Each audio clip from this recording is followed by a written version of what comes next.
Hey friends, my name is Feroj Khan and I'm the faculty for Essay, Ethics, Answer Writing Fundamentals in the Public Administrations. So very best of luck to all of you who all are going to appear for this year's examinations, CSE, UPSC 2025. So the notification was out, so the video is very late. I accepted, but something is always good if you are getting some information out of it.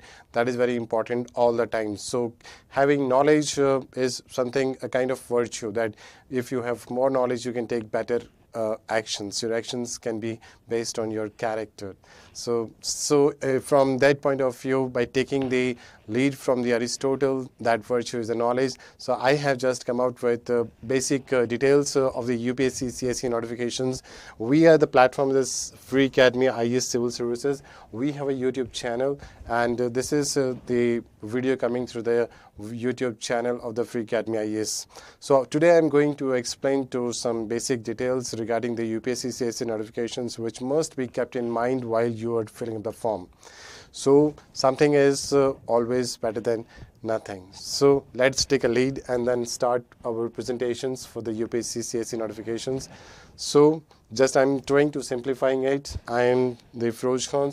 I have more than 9 years of experience in UPSC category as a faculty. So let's come with the next slide for us. So you take off, but you don't know when to land.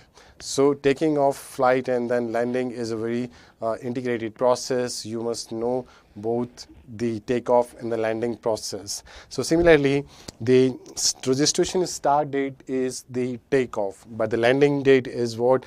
11 February 2025, and the time is 6 p.m. Please keep in mind that time is 6 p.m. You should not be thinking that on the 11 till 12 a.m. No, it is 6 p.m.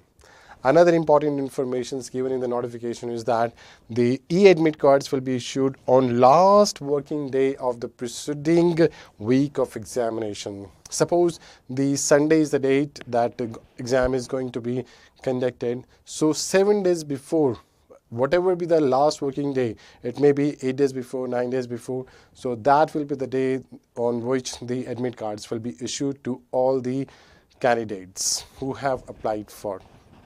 So this is very basic details, basic understanding. If you have this in mind, so you can fill up your form on time, right? Next important information is the eligibility criteria. Eligibility criteria is a very important part of the UPSC CSE notifications. There are six criteria which are given in the UPSC CSE notifications.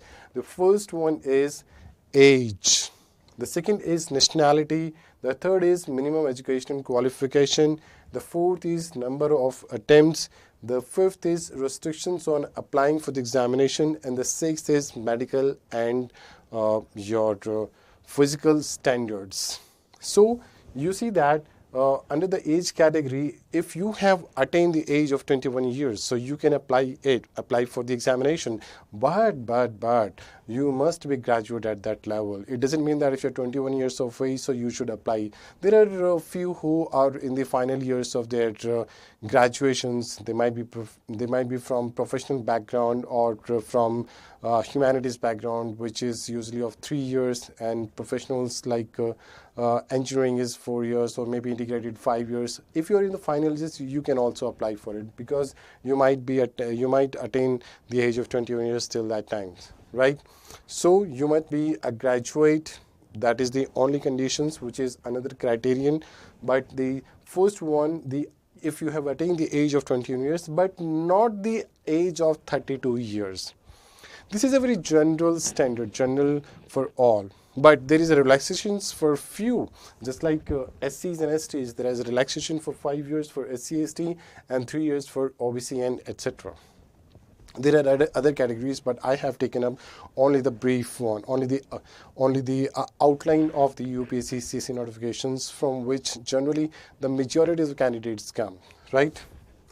Another important criterion is nationality, under which only the IAS, Indian IAS services, Indian Administrative Services, Indian Foreign Services, and Indian Police Services. Only the only the candidates of citizenship of India can apply for these 3 services, not from any other nationality they can apply for, because there are the services, rest of the services can be applied by the Indians, the Nepal, the Bhutan, the Tibetan refugees for other services. There are other odd categories which will be eligible for other nationalities which will be eligible for the other services, except the Indian Administrative Services, Indian Foreign Services, and Indian Police Services. Only these 3 services can be applied by the Indian citizens only. Right? So let's move on to the next criterion. The minimum educational qualification, we already discussed it, that you must be a graduate from any streams. Right? You can be from humanities background, you can be from professional backgrounds, doctors, engineers, right? You can be of any degree. I mean, you can also go beyond that, beyond the graduation, post-graduation, PhD scholars, they can also apply, but the condition of age remains there. So you have to see the conditions integrated commonly. You know, there is a doctrine in political systems, the doctrine of harmonious constructions. So you have to see that doctrine of harmonious constructions age in the graduate degree. The next important, the criterion for that, the number of attempts. The candidates from SC and scheduled caste or scheduled tribes categories, they have unlimited attempts. Once they are eligible after their graduations, they can apply it n number of times, right? For the OBC category, other backward classes, there are the 9 attempts. 6 are general, up to 32 years of age, and 3 after that, right? Persons with benchmark disabilities, there are 9 attempts. Economically weaker sections, there are 9 attempts. So these are the categories of the people. For the general category, only the 6 attempts are there they can apply for. Otherwise, they cannot apply for this examination, right? There is restrictions on applying for the examinations. If you are already appointed as IAS or IFS, the Indian Foreign Service and the Indian Administrative Services, so you will not be eligible for applying for the examination. And the rest is that you must meet the physical and the mental or the medical standards, so that you are eligible for the services, which is the basic requirement of the Indian Administrative Services, right? For all the services to perform the actions effectively, efficiently, right? Right. So let's move to the next slide of our presentations. So this is how to apply. You already know that this is a very famous link if you already applied a number of times, but this is for the newcomers who have applied or applying or may apply, because still we have time. So this is the UPSC online.government.in website. So you have to go on this link. But before applying, there is another important information which is given in the UPSC CSE notification, is that one-time registrations. OTR is basically essential for applying the CSE notifications. It captures your basic information which you might be filling up again and again. If you are applying for the first time, so you will be giving your basic details. When you apply for the second time, if you might not be recommended, that may be a possibility, but again, that you do not need to fill up that information. So what is the process? That you just provide this one-time registrations of your basic details, and you use it again and again. So your all basic details are fetched from there. So OTR is to be registered only once in lifetime. That is very important, because you just apply the one, all the basic information is taken from there. And if one has already done OTR, then candidate shall directly apply for the candidatures. If you have already done this process, you do not need to fill it up again. You just directly go to the UPSC CSE online link and just go for the filing your candidature for the examination. Yes, there is another feature given in the UPSC CSE notification. Sometimes you see that there are a number of questions which are of controversial nature. Sometimes wrong information is provided, wrong choices are provided. So such grievances And there is a lot of confusion among the candidates whether this question is right or wrong. If they have confusion and there is a consensus on it, but even in that case, what you can do, you can make a representation on a portal, dedicated portal, which is to be provided by the UPSC. So for that, the Commission has introduced a 7 days time frame. So there will be 7 days after the examination that you can register your grievances regarding a particular questions, or you can present your presentation to the UPSC through the dedicated portals. There will be acceptance of no email, no post, no by hand presentations or any other mode. Only the portal is there. On that portal you can provide your presentation, right? So there is no other choice that you will be given, but this is a 7 days window only. After that, you cannot give your presentation to the UPSC Commission, right? Next important feature given in the UPSC CSE notification is the facilitation counter for help. If you have any problem in filing up the for your candidature or applying for the exams, so you can reach out to the UPSC, which is the Helpline Facilitation Center is provided at the Gate C, UPSC building, Gate C. And another way that you can also call on these numbers, you can note it down, and the call should be made between 10 a.m. to 5 p.m. only. So the time is provided, the numbers are given, and also the facilities also provided at the UPSC building near Gate C.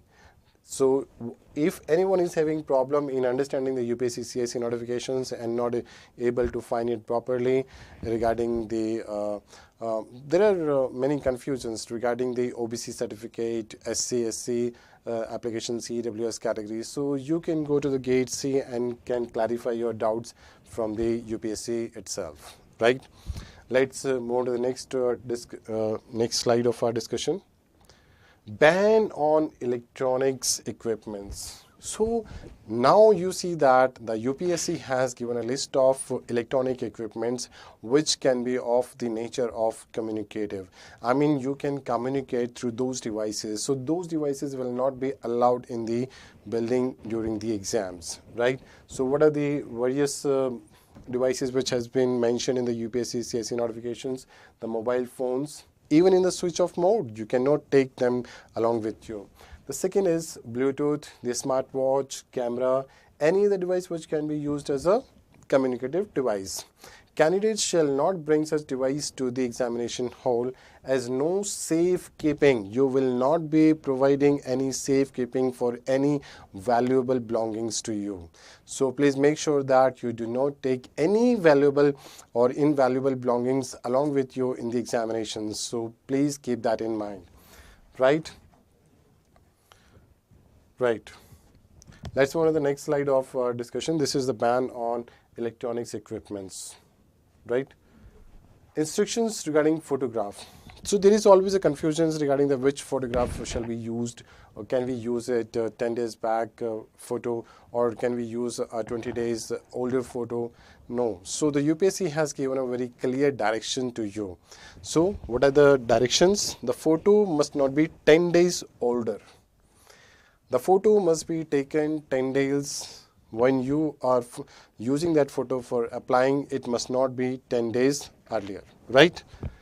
When the start of the registration process. So process started on 22 January. So your photo must not be older than 10 days before 22 January. That is, it must not be older than 13 or 12th January, right? Second important information, that in the photo itself, your name and date must be mentioned. Your photo, niche, and below that you see that there must be a name of you and the date on which the photo has been taken, right? So the 3/4 part or the space of the photo frame must be taken for your face, and the rest of the part shall be used for name and date, right? And another important information which is given in the UPSC CSE notification, that if you are carrying beard for the prelims examination, So you must carry the beard throughout the process, mains examinations and the personality development, because that has been clearly mentioned that if you are clean shaved, you must be clean shaved during the prelims examinations, you must be clean shaved during the mains examinations, must be clean shaved during the personality development test. So this is very basic detail and information given in the UPSC CSE notifications, right? Yes, entry time.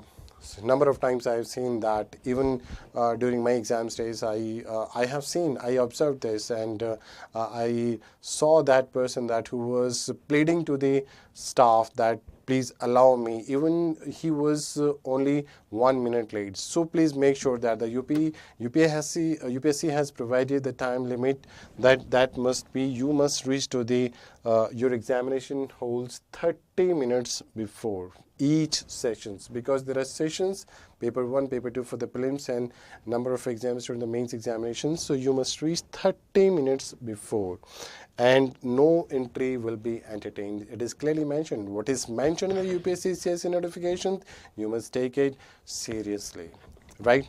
Let's move to the next slides of our discussion. So there are number of services in post. Almost you see that there are 23 services in post. Both are including 23.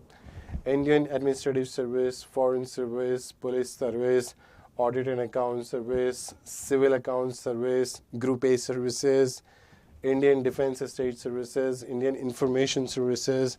There are a number of services which have been given specifically for which you will be applying for your candidature. You must just go through. This is very important that the services which have been provided by the UPSC CSE exams, you must be aware of those services. What are these services and why I am applying for it? Because if you see these services, you will identify, or you will markedly identify that there will be competition of very high standards. Indian Administrative Services, 29 subjects. You will be dealing with 29 subjects. Indian Foreign Service, it's a central service. It's not an all India services. But Indian Administrative Services, all India services. Indian Police Services, all India services, along with the Forest Services. So Foreign Services is a central services, and these are the other services, but there is a competition for the foreign services because you have postings in other countries, and you will also be receiving the benefits, bonuses and the privileges of that services. So that is another exposure, another dimensions of the civil services, right? So you must be knowing each services and the competition for the each services, because this will give you joy, or this will give you an emotion that I'm preparing for something big, but I don't know which is big thing. But by comparing the services, the order of the services given the notification itself says that this services is a primitive, this is a privileged services, and you will be receiving so much benefit, so much power while having been in the office, right? Let's move to the next slide. So notifications, vacancies. So this slide is about vacancies, that how many vacancies you have this time. Approximately 979 vacancies are there, but it is also mentioned there that as per the number of services may increase or may decrease as per the demand. It might not be decreased, but may increase if more demands comes from the cadre controlling authorities, right? So 38 vacancies are reserved for the persons with benchmark disability category, and out of which 12 for blindness with low vision, 7 for deaf and hard hearing, 10 for locomotor disability, and the 9 for multiple disability. Another category that reservation will be provided to the scheduled castes, scheduled tribes, other backward classes, economically weaker sections, and the persons with benchmark disability. So these are the total number of vacancies. You should know that.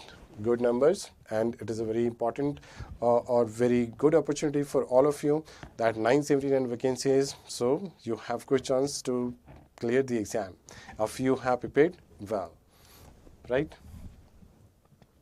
Another important aspect which is given in the exam UPSC CSE notifications is that there are a few candidates who might not be recommended after the personality development test. So what will happen to them?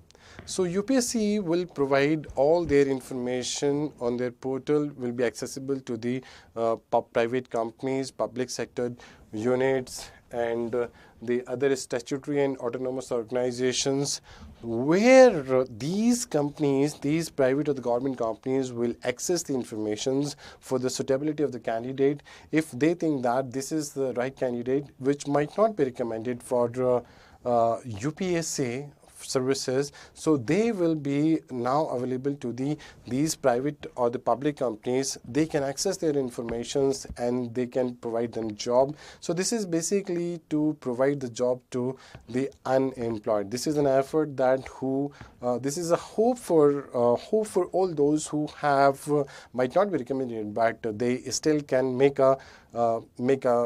into these services, not in these civil services, but maybe public or the private in other capacities, right? So this is also given in the UPSC CSE notification, right? Allotment of the centers. So allotment of the centers, there is a one rule that is given in the UPSC CSE notification, that first apply, first allot policy. If you first apply, the center will be allotted you first. So there are 80 centers, almost 80 centers for the prelims examinations, and 24 centers across India, 24 centers for the mains examinations. So there is a list given in the CSE notifications which you can choose from, right? Withdrawal of the applications. So this is also given in the UPSC CSE notification, that once you have applied, once you have submitted, you cannot withdraw it. So your attempt will be counted, right? This is also given in the UPSC CSE notification, right? So this is preliminary examination, right? So this is the structure of the preliminary examinations. You have two levels, GS1 and the GS2, each paper carrying 200 marks, right? Preliminary examinations, they are both the papers of the preliminary examinations are of objective type. There will be multiple choices given to you, right? So you see that there will be 2 hours durations for the each exams. But the second paper, which is CSET, second paper. So Civil Services, General Studies paper 2, which is of qualifying nature. You need to have only 33% marks in that paper. Your merit will be decided by the paper 1, but only after you have qualified the paper 2, which is only 33%. You have to just score 33% marks in the paper 2, and then your merit will be decided on the paper 1 if whether you have qualified it or not. Right? So both the papers will be available in Hindi and English, which is also given in the notifications. Right? This is mains examinations scheme. Under the mains examination, you will see that there are 2 papers, paper A and paper B. Both are 300 marks. They are basically language papers. In the paper A, you will see that there is 8 schedule to the Constitution of India which provides the languages. So you can choose one of the languages from there. And the other paper will be of English, which is also 300 marks. This is also the qualifying. It will not include into your merit, right? So under the merit, which papers will be counted? The essay, which is 250 marks, GS 1, 2, 3, 4, 250 marks each, and you have to choose 2 optional subjects. So there is also a list of the optional subjects in which you can choose. There is a list of 26 optional subjects. So from that 26 subjects, you have to choose 1 optional subject, and each carrying 250 marks. And after that, the personality test, you have 275 marks of personality test. And you see that the grand total of the, after the mains or the personality test, on the basis of which you will be recommended, that is total 2025 marks. So your rank will be decided out of the 2025 marks. So this is about the mains examination scheme. This was all about the very important information which is given in the UPSC CSE notifications, and this is the end of the discussions on the UPSC CSE notification. I know it's very late, but it's always better than never, right? So myself is Feroj Khan, and please like me and share Freecademy IAS YouTube channel, which will provide you all the important information related to the examinations, and in coming days we will also be providing you the basic concepts clarifications sessions on the Freecademy IAS YouTube channel, which will be helpful for all, which is free of cost, and I hope you all success, because right mindset, right information will make you take right choices. And this is our motto, that sharing is caring. We care you because we are sharing the important informations to all of you, so that you can have your exams qualified and be the successful person in your life and for the society as well. So this is the objective of the UPSC CSE notifications, to provide you all the information so that you can make right choices. So this is nothing but the knowledge. Knowledge is a virtue, right? Thank you very much. Have a good day and good night. I hope to see you again with the next informations, with the next concepts, with the next discussion. Thank you.